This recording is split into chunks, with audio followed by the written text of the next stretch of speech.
Hey, it's David here with another Cinelli chat. It's funny that I have to talk about this, but yeah, let's talk about it. It's about taking responsibility for your actions. Like we all make mistakes. I've said this about a million times. I think mistakes are actually great. It's how you look at mistakes. You're not expected to be perfect all the time. You're not expected when you're first starting something brand new. And if you're trying something out, you're going to make a lot of mistakes. But it's to know where you are fault, where you're making the mistake, take that experience and learn from it. And then also, if you've already learned from it, done it over and over again, and you continue to make that mistake, well then at that point, you have to take responsibility. I'll give you an example. I remember years and years ago, we were playing hockey, back in the day, and we were in Europe, and I had a teammate of mine.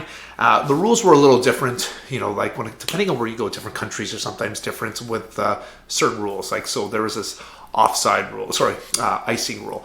And if you don't know what icing is in hockey, it's basically if you shoot the puck down the ice on your half of the red line, and nobody really can touch it, the whistle gets blown and the puck you get a face-off in your zone. So basically, you're exposing yourself to an an offensive attack, because now the face-off is taking place closer to your end, so you're more apt to be scored on. Anyway, long story short, in the way we were playing here in Toronto was, if you got close to red line, you dumped in the puck, there was no whistle. It was kind of like the linesman kind of knew, you pretty much gained the line, we said.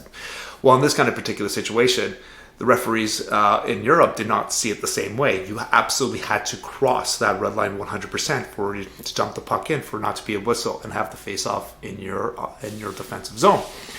So this one particular player went in, did dump the puck in, and it was an icing call. We were kind of shocked a little bit at the time. We were all like, okay. Well, we all learned from that, right? We all said, hey, so I remember the player came off the bench. The coach said, hey, now you know not to do that again. And the next shift went out there, the player had the puck, and he went and did exactly the same thing. And he was pissed off that the play got called icing. And the coach took him off the ice and benched him.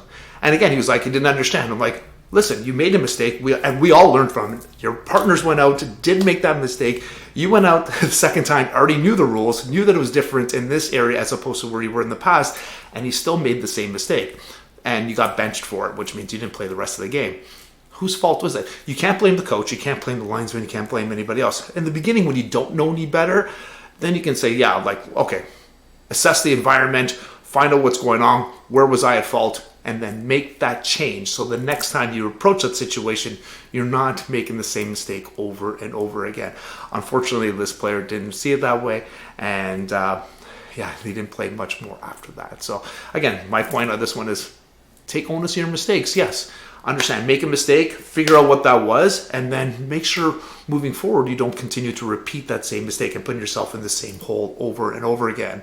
And if you do, well, think about then, unfortunately, it's only yourself to blame. You can't start blaming everybody else. That's the coward's way out of it. Don't do that. Be a winner, be successful. 100% go out there, make mistakes, learn from those mistakes, and make yourself better.